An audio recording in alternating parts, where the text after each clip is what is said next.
Welcome to week 3 active recovery with the hopes, the promise to improve your single arm overhead squat. So after last week, realized how important ankle mobility personally to achieve that single arm overhead squat was. So we are going to split today up into essentially 3 parts.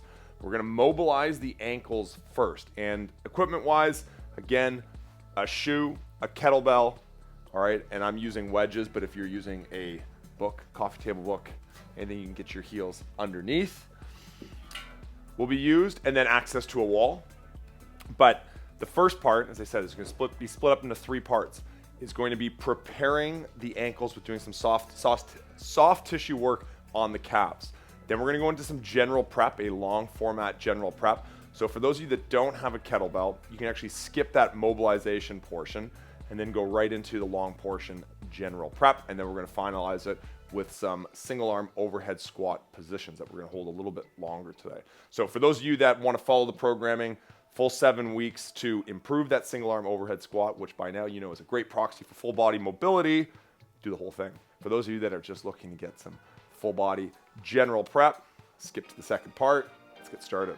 So with that kettlebell, we're going to get into seated position.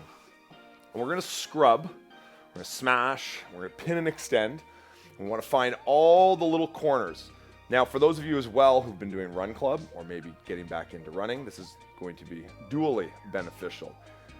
Okay, calves, especially the muscles around the shin, take the brunt of the impact. So what we're looking at is finding these little bumps, okay, these little knots along the calf. And I'm just going to lightly smash. So this is the lateral rotation of the shin over top of the kettlebell. And much like I am rolling or kneading some dough, this is just prepping the tissue for movement.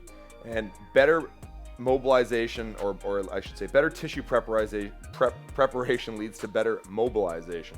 So being able to loosen this up first, beneficial.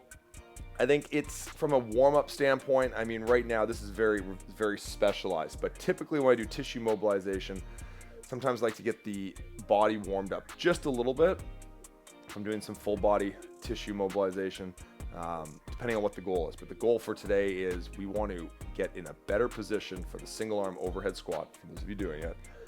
And for me personally, which is probably going to be applicable to a lot of you, working on the calf is going to be a good, not hack, not really like that word. This is a necessary process. So as I smash back and forth, paying attention to areas that are a little bit more tight than others. And with no rhyme or reason now, after going down and up, I found the area that seems to be pretty tight. And now I'm going to pin. So pin, I'm going to push down. I've got my foot sort of in a neutral position here, and then I'm going to point the toe. And as I point the toe, I push down a little bit more, and then I'm going to pull the toe back up. Point the toe, pull the toe back up. All right, in doing so, I'm right in the middle of the calf right now. And in doing so, I begin to segment, separate different areas on the calf to get different lengthening, different lengthening biases. Different lengthening biases. That's going to be my term for this. Meaning that I sort of cut the calf in half, or soleus in half, and I work on different portions. So when I pin this area and I lengthen, the higher I'm up towards the knee, the longer this length is going to be. If I go lower towards the ankle, okay, the shorter it's going to be, because we're looking at the heel where the Achilles attaches into and where the calf muscle, just on the opposite side or on the above the knee, inserts. Okay, and then I get down, and if I feel like I've lost something, I can smash, move laterally, and then laterally I can find different areas, and it's going to change all the way up and down the ankle, so it's important that you do some of this discovery. Okay, and this ankle process, moving the toe up, think about when we're at the bottom of the squat, that dorsiflexion, the toes up to the shin, okay, is going to be the range of motion. That's the mobility we want. So the more that we can pull the toe up into the shin, right, the more mobility we can gain. And then when we're loaded, it becomes easier, right? Easier to get that toe pulled up to the shin when I pull it. Okay, when we do these activations with the mobilizations, just another tool, help improve range of motion. Okay. Find that area, smash.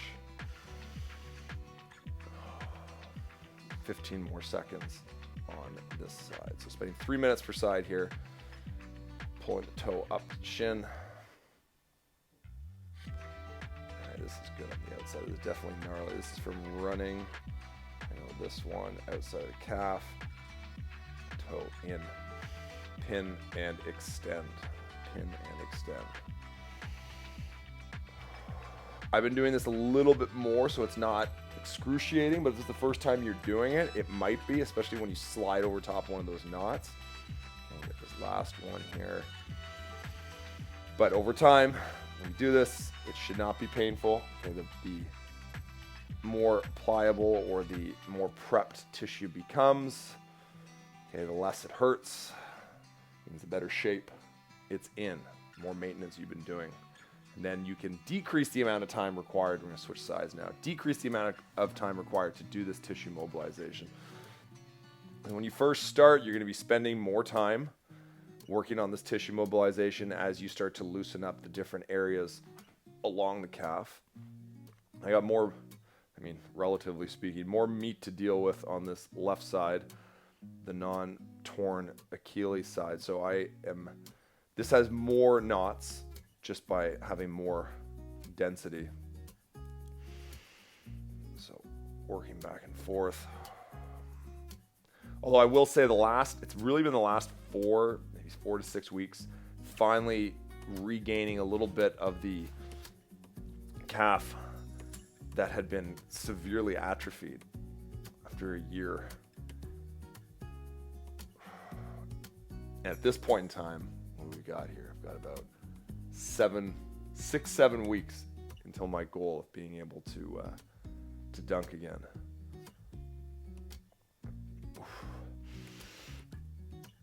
Toe into the shin and extend. Toe into the shin and extend. Circles can help as well,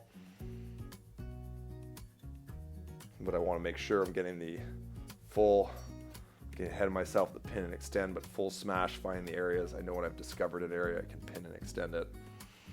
And draw those circles as well, same idea.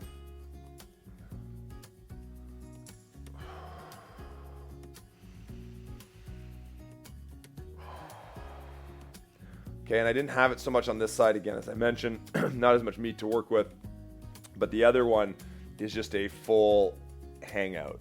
I'm allowing pressure going here. I'm going to get a release. I can feel it. It's not quite like bubble wrap, but I can feel with just a little bit of pressure, not a lot of pressure, although it is uncomfortable.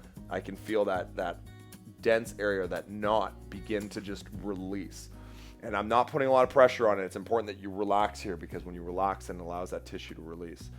The physiology is probably a bit different, but similar feeling. If you've ever had acupuncture and you get, whether it's dry needling or intramuscular stimulation or what have you, but you get that feeling where you just feel like the muscle release, where it was tight and then it was loose. So that is not necessarily a knot untying itself. Metaphorically speaking, it is. So you've got this tissue that's all bunched up for whatever reason, and by mobilizing it, you can cause the adhesions to sort of loosen up. And I don't know all the specifics with the needling, but from a stimulation standpoint, that can then also cause the muscles to open up. So we do this, I'm not going to call this the kettlebell needling, but same idea. I'm just sitting on this area and I can feel it loosen up. Not putting too much pressure, just enough. And when you feel it sort of stop, not so much like discomfort goes away, but you feel it stopping, and then you're ready to move on. Oof, 30 more seconds on this side. That was a good one.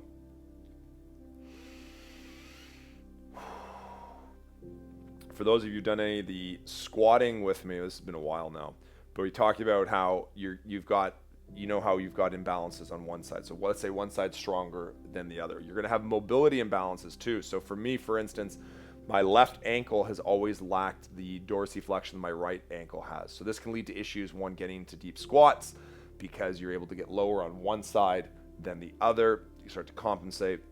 So for me, my left side is that more inhibited side. So spending a little bit more time on the left side to try and improve the range of motion so that we do go into squats. Not just these ones today, but regular squats. This can help improve the position, help prevent injury, and lift more weight. All right, just about done here. 2, 1, and good. Okay, come back to that in a bit. General prep. So let's go hands and knees, flexion and extension through the spine. Those of you just starting, skip that mobilization. Let's focus on breathing. Going to go through a fairly familiar routine here. Again, if you've done abs recently, you should really feel the abs when you get into this extension. Stretching through the abs, chin gets tucked to the chest, separate the shoulder blades, round that spine as much as you can.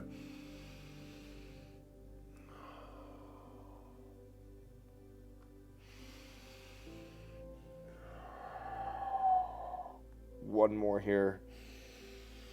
Extension, think about pulling those shoulder blades down as well, looking up. And flexion. Thoracic rotations. So just continuing this straight arm. Now really this one, I mean, this is week 3, so the stiffness that you start with in these rotations, and really get on the one side, very indicative to how we're going to get into our single arm overhead squats with which side has got more range of motion. I'm really limited. I can feel it on the left side, being able to rotate up higher, but these definitely loosen up quite a bit. You notice the difference after a few of them. It just goes again and show you how stiff you get, because I'm filming these first thing in the morning. This is the first thing I'm doing, but how stiff you get just from sleeping, and how important this can be as a morning routine just to prepare your spine. I think it's, especially if you're going to be sitting down, it's a non-negotiable. If you are not doing this, you are just hurting yourself in the long run. 3 more. 3, 2, and 1. Fingers out, knees together, drop the hips down from one side, rotate that spine a little lower down.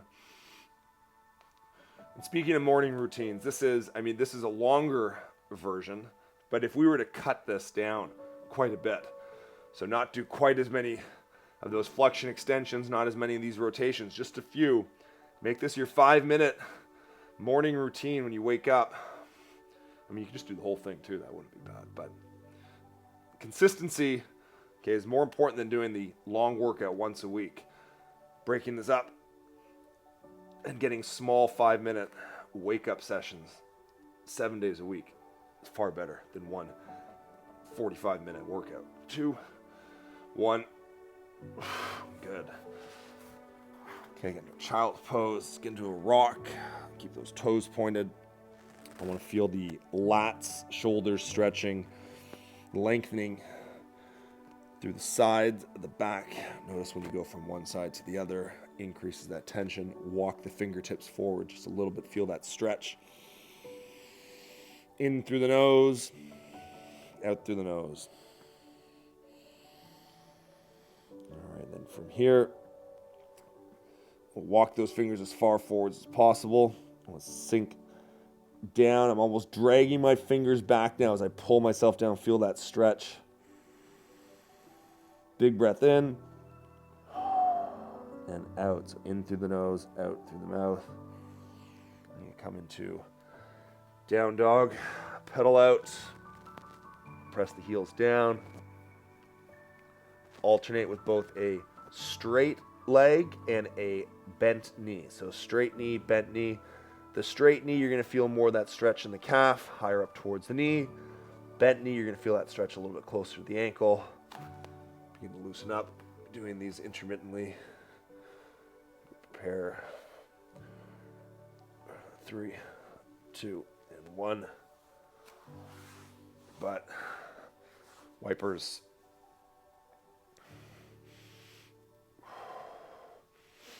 Those of you who've been doing these with me for a while, okay, don't take for granted how technical these are. It's not just simply Knees down, knees up. Doing these more, especially with the run club, and watching all sorts of variations of these. And it's deliberate. We're working on rotation through the spine, okay, and then loosening up around the hips as well, which, as you know, through all my lectures, they work together. So think about shins down, up at the same time. They touch at the same time, they come up at the same time. 2, 1, 90-90. Let's go figure 4 dabs here. I want to get nice locked position, reach, dab, palms up, come into a cross-legged position and alternate.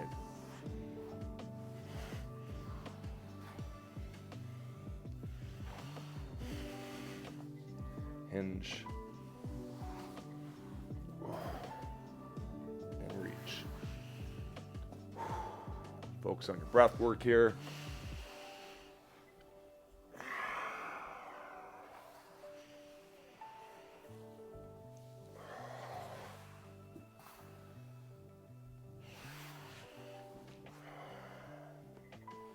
If there's just one thing I was going to do each morning, speaking of the routines, say you've forgotten all of these different movements, do this.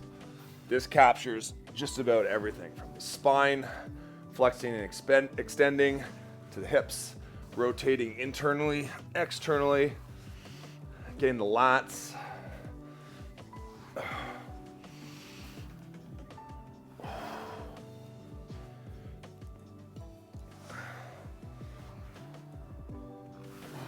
One more set here. 2. And 1. Okay, we're going into some frogs. Variations here. So find your width, equal stretch left and right.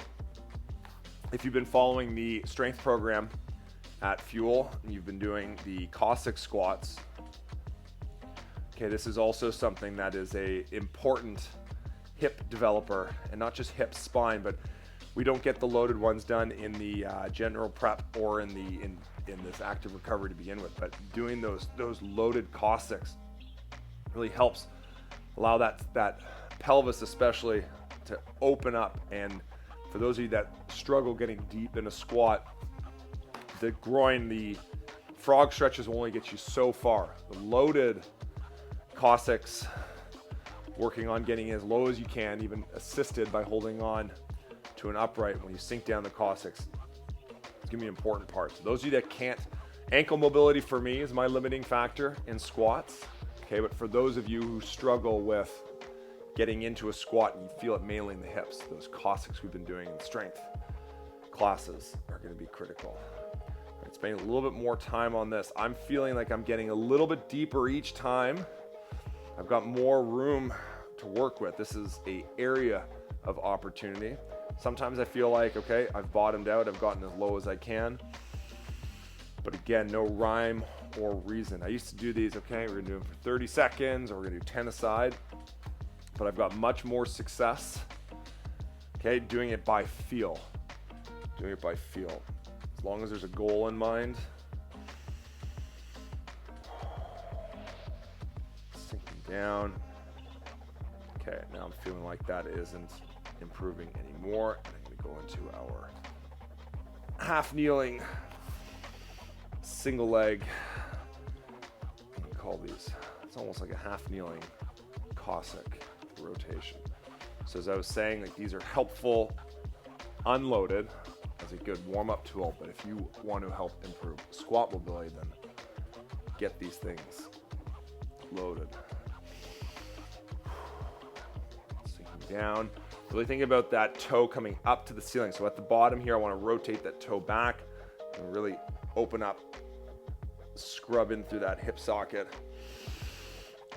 We're going to add another element here in 2 and 1. Okay, now from this position, I'm sinking back. I'm going to rotate inwards and then outwards. So internal rotation, external rotation. Internal rotation, external rotation. This might feel a little uncomfortable through the hip.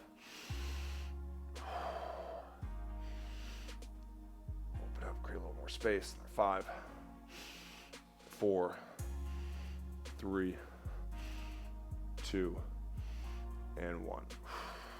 Forwards, other side. Back.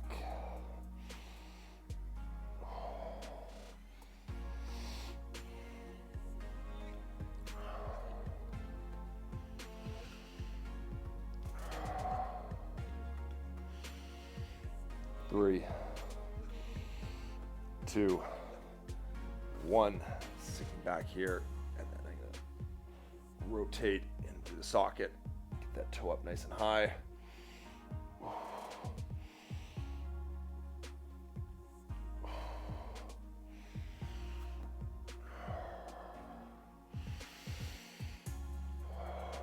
In through the nose, out through the nose. 5, 4, 3, 2, 1, and good.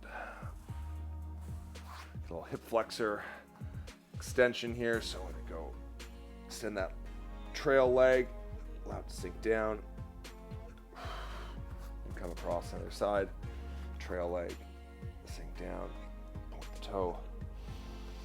Big breath in and out. Good. All right, on your back. So first part here, our iron cross scorpion. It's going to be the iron cross. So rotate, foot comes up to the hand. These days, figure out this mic situation in these. It's really the only sequence, I think, in 3 years of recording these, which get in the way. That and deck squats, although it's pretty simple. Hey, maybe we'll add those in today. I haven't done deck squats in here for a while. All right, so keeping those shoulders down, palms up. So I rotate the foot to the hand. I'm thinking about keeping the shoulder, the same side that I'm kicking out, that shoulder down towards the ground. So when I first start, the shoulder comes up a little bit higher. As I begin to loosen up, think about keeping that shoulder down. 3, 2, and 1. Flip over. Scorpion. On your stomach. Palms down. Foot taps the ground. Gradually increase range of motion on each one.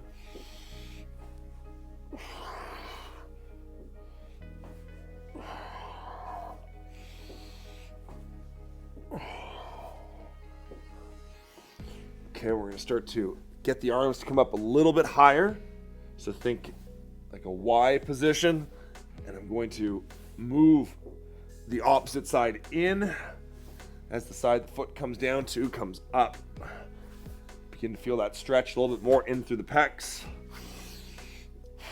Find the angle that keeps that in the pecs, not the shoulders. Okay, and then we're going to hold one. Here we go. So we hold this position here. Notice the foot. So I've got this foot down towards the ground. I've got my hand that I'm tapping here. Palms down the ground. I've got my outrigger or support arm pressing through the floor. I'm actively thinking about bringing the knee up and over. I come on the other side. Hold this position. Feel that stretch through the chest. Foot's down the ground. Lifting that up and over. Really focus on your breath work here. You can be pinned. Go back to the original side. In through the nose. Out through the nose. One more. On the other side.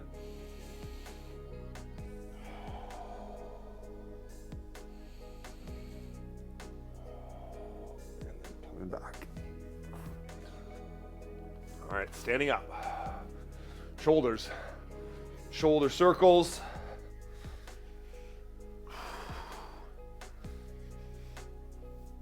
Forwards and then backwards. Oldie buddy goodie. Getting these cracks into the shoulders. 2, 1. Okay, we're gonna go knee circles, ankle circles, Toes, heels together, straight out the legs, going to one side, and then we're switching directions. One side of the foot into the other. 5, 4, 3, 2, 1. Palms together, pull the elbow back, and rotate. Elbow back, rotate. Think about the shoulder. I am externally rotating. Actually, I'll show you one from this angle. Palm comes up as I draw the elbow back, loosening up through the chest. 4, 3, 2, 1. Palms up.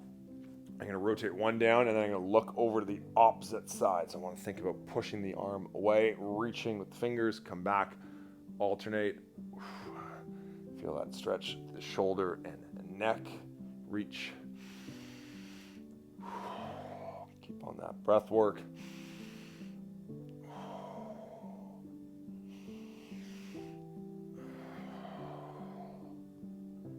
Reach those fingers, get a little bit further each time, rotating the shoulders. 3, 2, 1. Reach one shoulder up to the opposite side. Externally rotate, come back to center. No dowel today. Replacing this part. Feedback was broomsticks weren't long enough. Understand, not everyone has just a random dowel lying around. So, it's just the old-fashioned way, body weight. 6, 5, 4, 3, 2, 1. Okay, keep both hands behind your back now. So I want to get up as high as I can, almost create a diamond here. And then I want to think about a little bird flap here with the elbows. But more importantly, I'm going to pull the elbows back. I want to keep the rib cage down. Pull the elbows back, rib cage down. As I do this, think about pulling the shoulders down and back. Rib cage down, inhale as the elbows are forwards, exhale as they come down.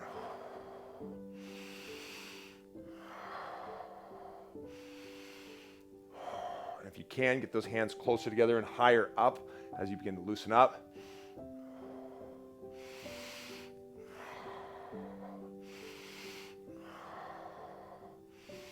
Look up to the ceiling as well. And then chin comes down, forwards as I pull those elbows back. So head up, inhale, exhale.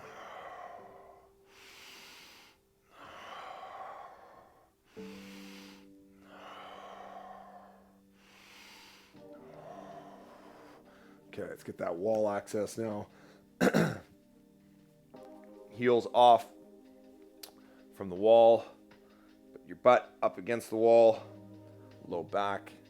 Shoulders up against the wall. Head against the wall. Find that position that you can maintain where I've got my hips, shoulder blades, head on the wall. Okay, you want to hold this here. Then get your elbows against the wall. Okay, pull those back. Keep the shoulders away from the ears. And we're going to rotate the hands up to the wall, and then I want to rotate down. Now I'm maintaining that back position. I'm maintaining the elbows and shoulders. It's important to keep the shoulders there because when you bring the shoulders too far forwards, you can feel them come off the wall. So keep them on the wall, rotate.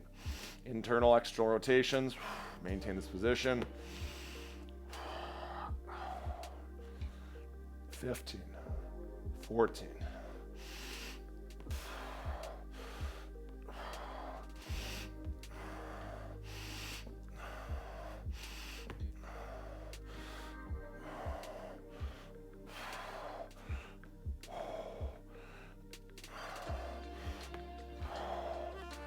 3, 2, 1. Shake it off. Keep my feet in the same position and come right back here.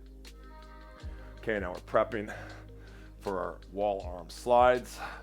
Elbows, hands back in that externally rotated position, and then press up. 20, 19.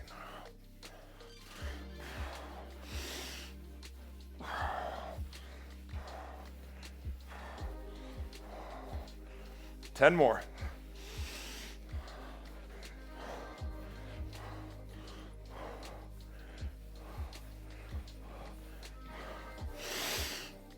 One. Good. Oh, Can't talk in those ones because those are another part of my kryptonite. Tough part getting those arms up overhead. All right, back to the floor. Let's go into a beast position. From this beast position, I want to rotate, hips down, lift one arm up. Prepare the wrists, shoulders, stand the beast, and scapular push-up.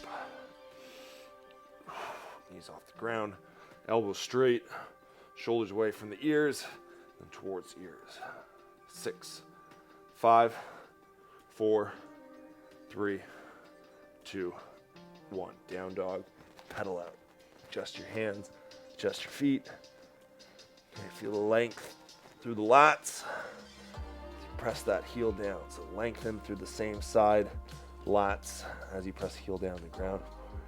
3, 2, 1. Back in the beast. Okay, alternating 2 points.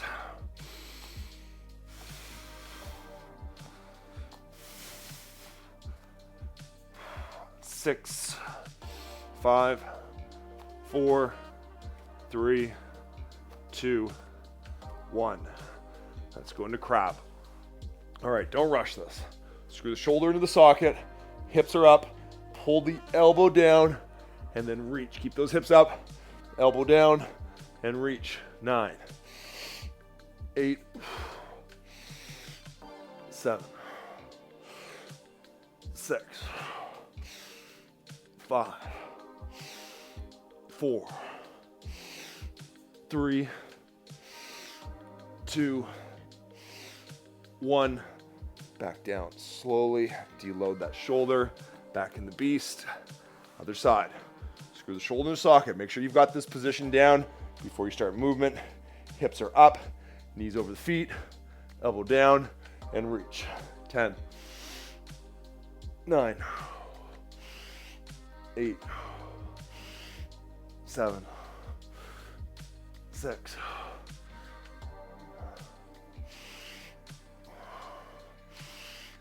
3, 2, 1. Deload. Back in the beast. Down dog. Pedal out. Arms up overhead. Try and get that chest now down to the feet. Better overhead position. 4, 3, 2, 1. Tall plank. Windmill. Let's open up. Open up. 10, 9, 8, 7, 6, 5, 4, 3, 2, 1. Tall plank. Okay, screw the hands into the ground, outwards here. We're going to lower yourself down. We'll push up. Push up. 4 more.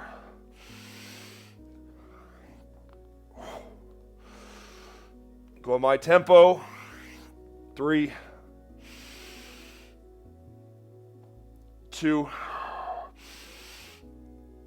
and down dog. Pedal out. Press heels in the ground. 3, 2, 1. Walk yourself up. Chin stays tucked. Keep that spine segmented. Hands on the tops of the hips. And good.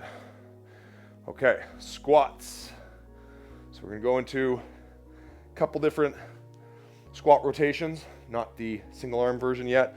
Grab your wedges, or with this mat, for instance, I just put my heels on the edge as well. But for consistency, I'm going to get into height. So anything that you can have your heels elevated on, all right? Even shoes, you can put your feet on the shoes. Anything that gets them up just a little bit, okay? Just a little bit. Down to squats, 10 reps.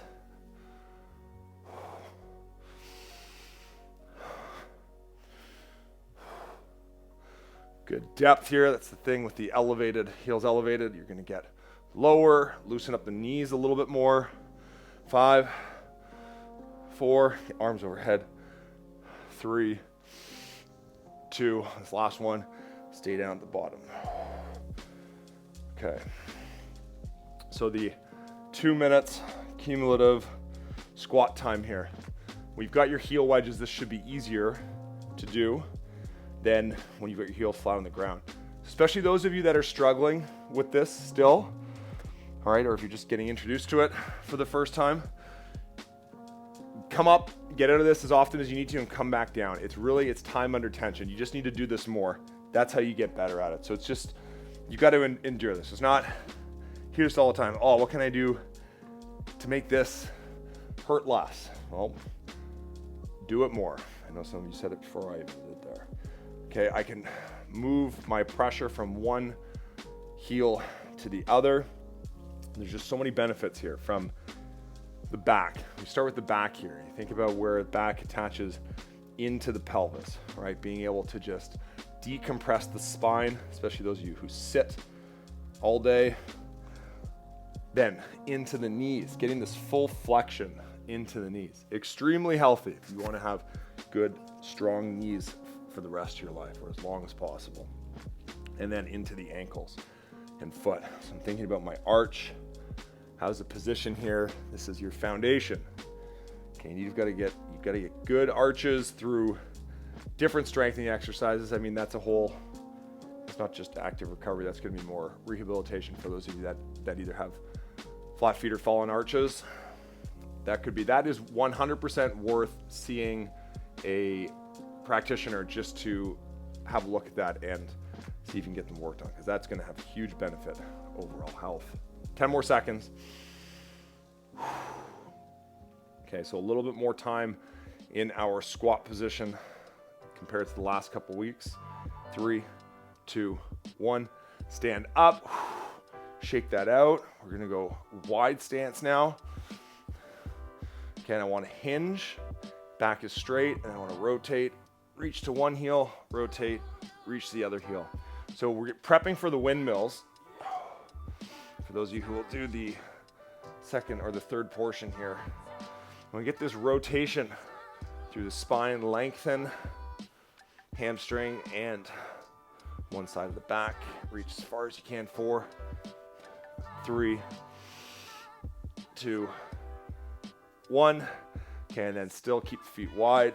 Socks make this more of a challenge. Cossacks. Now I want you to get your hands down onto the ground, fists or hands, where I'm just going to sink down, push the knee out, similar to what we were doing when we got into that low frog position. I can leverage my arm on the thigh, stay forwards. I want to think about lowering as much as I can at this leg, a little bit of a stretch, the straight leg, and then come on to the other side.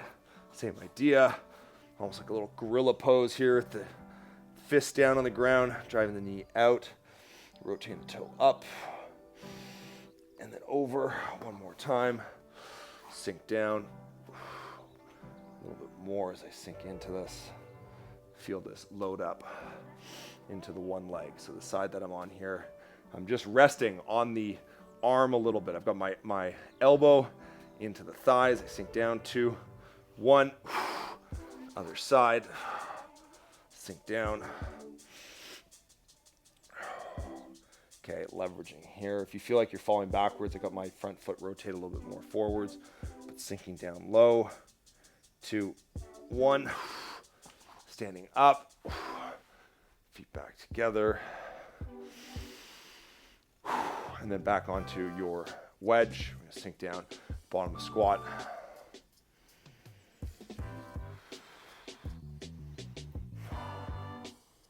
Heel comes up, heel down, and let's go into our rotations.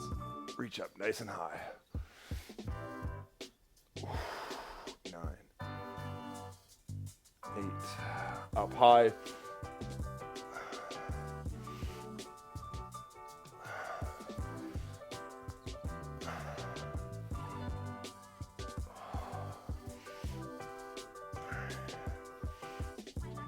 2.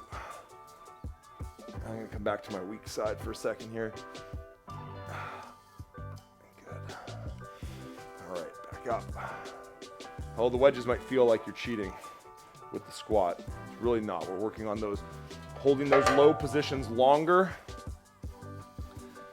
Okay, and it's really all about improving that position. So whatever the single arm overhead squat. So whatever we can do to improve that, we're going to. Okay, that's our general prep. Now we move into the single arm overhead squat portion. And we're gonna start first. We're gonna go through the half kneeling windmill, and then the overhead squat. So those of you who are finishing up just doing the general prep, see you in the next one, but let's get into the real work now. So half kneeling position. Again, bottom. Maybe one of these days we'll do the Turkish get up again, but I want to think our perpendicular. I've got my knee open to my hip, okay? And then shoe. Remember, we did this actually. Those of you who don't have a kettlebell. Last time I did this with the shoe, so again, strongly encourage you, follow these in sequence. But if you don't have the kettlebell, shoe on the fist. Not grabbing the shoe, shoe on the fist, okay? So I did the shoe last time. I'm gonna do the kettlebell this time. So I get the bell up. Make sure you're in a good front rack position before. Make all the difference. Arm is up overhead. Let this stacked. And then palm on the thigh. And as I hinge, I push the hip back. Fingers come down to the ground. And then come back up. If you feel like you can go lower, feel free to go lower. But maintain that hinge. Should not be feeling this into your spine. Okay, we're getting rotation. I got to be careful because it's sort of like the difference between feeling discomfort and feeling pain, okay, when you're working out. Understanding what is just the exercise inducing discomfort versus poor technique, which is causing pain. So as I rotate, I spiral, lower myself down. I need to make sure that the hips are coming back. This is also for the standing windmill. If you still don't feel comfortable doing the standing windmill, I'll default to this half kneeling one. At the very least, I'm here. Okay, I got the shoe overhead and just the fingers touching as I get this rotation. Over time, you'll start to groove good patterns. Okay, you groove that pattern. Comes your muscle memory. Hopefully the good pattern. 2 and 1. The shoe on this one is actually harder. Shoe, this weight, I mean, if it was heavier, it'd probably be harder. But the shoe, you really have to keep that arm straight overhead. Otherwise, it's just going to fall down on you. All right, what's an angle that will help? I'm going to go from this angle so you can see how much I hinge. But again, get into my perpendicular setup, clean the bell up, front rack position, up overhead. So as I lower myself down, I hinge so the butt comes back towards the heel, okay? And then my chest rotates towards my foot. Butt to the heel, chest towards the foot. That's the spiral. Okay, palm stays down. I don't want to reach out, right? This is why the palm paints the leg, just like we do in the get up. Go down to the ground, increase your range of motion on each one if you can.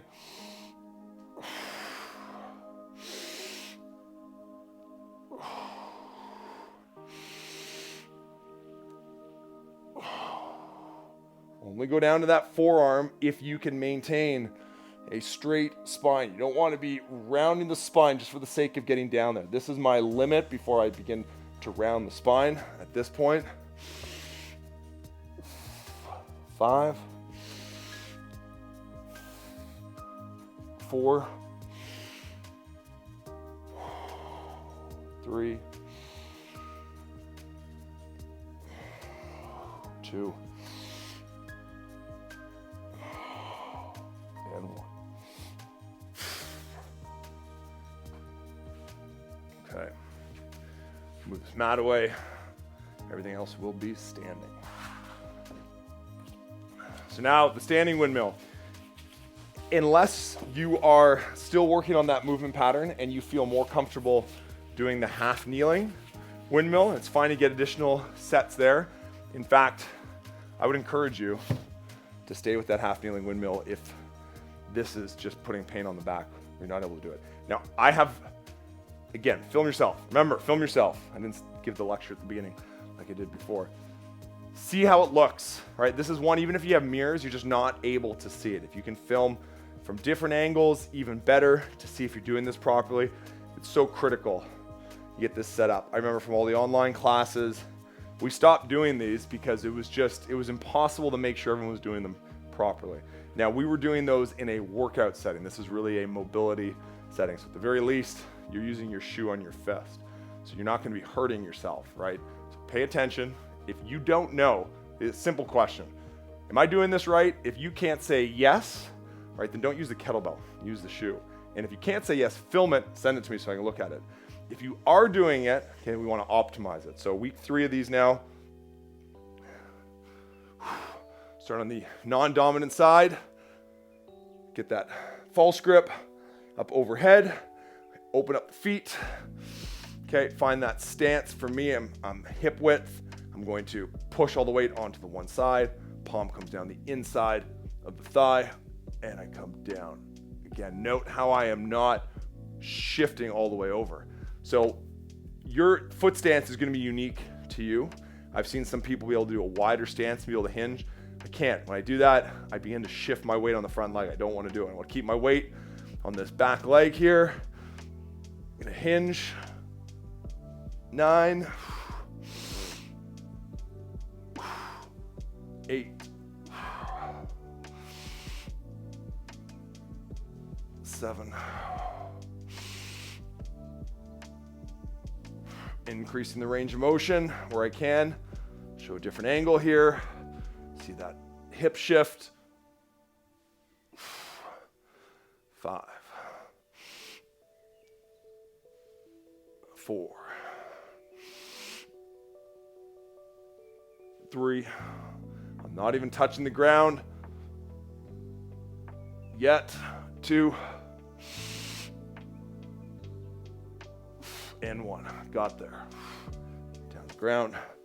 Okay, so that's important. Take a little rest here to get onto the other side. Just like the Romanian deadlift, okay, you might be able to touch the ground doing it incorrectly and then lose all the tension and then defeat the purpose of doing the movement. This one is to be more hazardous. As soon as we add the rotation, okay, this puts more vulnerability in the spine. So just make sure those hips stay over and you're hinging, not stepping and then bending. And it really, you have to see yourself. I'm just gonna keep repeating myself. It's a hard one. Once you get it and you see what it looks like right and wrong, and then you notice the difference how the right feels versus how the wrong feels, you'll get it right away. This is one of these where when you understand how it should feel, you'll be able to groove this pattern correctly every time. But don't rush yourself down to the floor just because you think the floor is where you need to get. It really isn't. Okay, find my stance is hip width. You might be a little bit wider. Probably aren't going to be narrower, but just as narrow. Hinge. Especially on the first couple, each side, discover how far can you go. Don't go beyond that. Find that range of motion. Increase it if you can.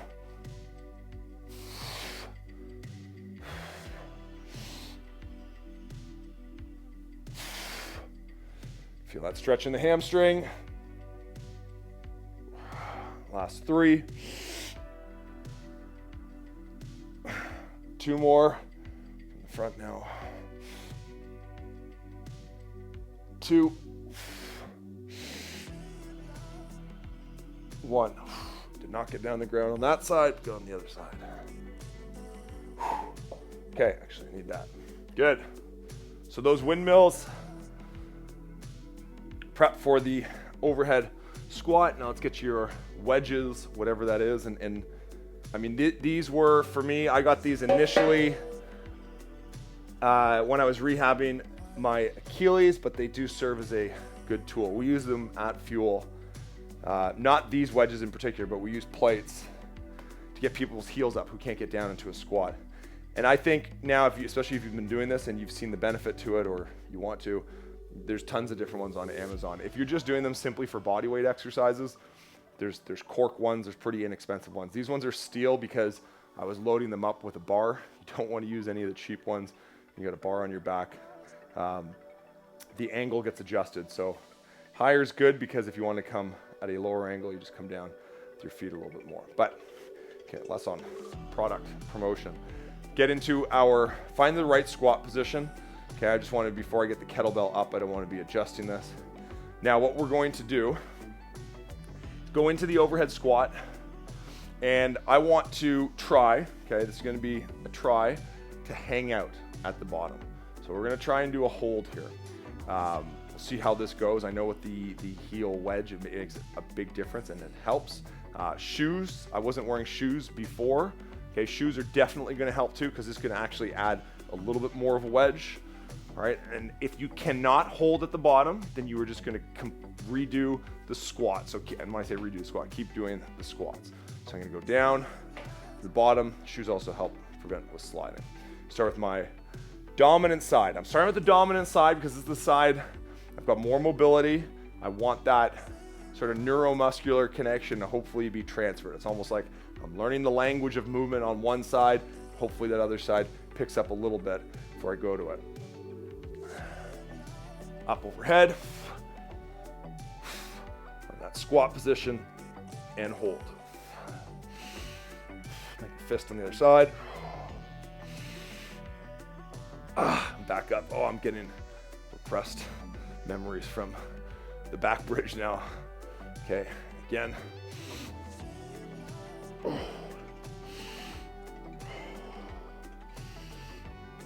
And up. And one more before switching sides.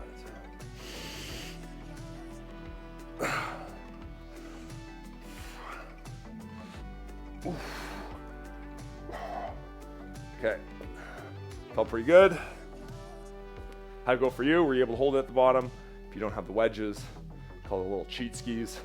Okay, if you don't have these little cheat skis, then maybe you had to still suffer going through the movement. It's okay, I'll see how my non-dominant side goes now. All right, getting in this position, holding this position is the best way. Get better at it, but first you gotta be able to get in the position, hence the wedges. Up, front rack, up overhead. And here we go.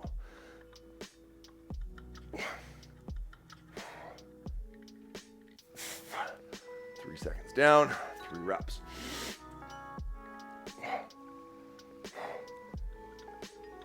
One more.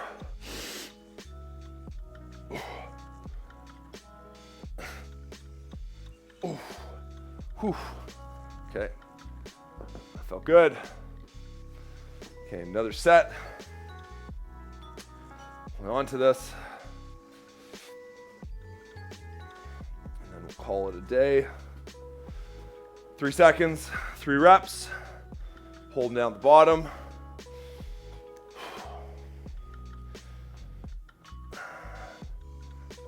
I'm gonna do a test at the wedge. Up and down.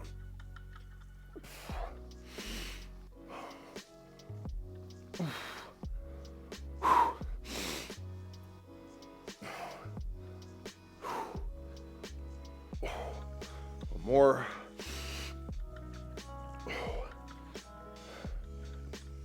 Other side.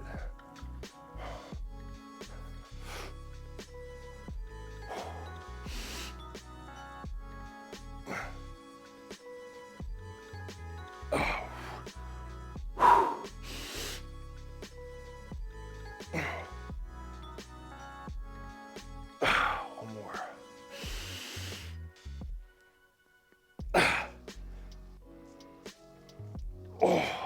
Whew. All right, that got tough. Okay, so I'm just gonna test out now, overhead squat, couple reps, do 2 reps on one side, 2 reps on the other, see how it feels. Start with dominant, up overhead.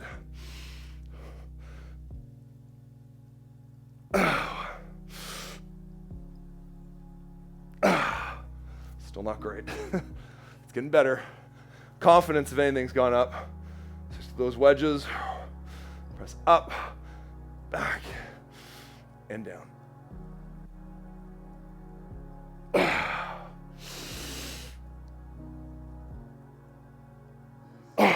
Good. All right, small changes. 1% every week. Happy with that. Working on these weaknesses, hopefully for you, those of you that are good at these, work on that stability, increase the weight. Okay, nice work. See you in the next one. Segment it like this too, so you've got different options. See you then.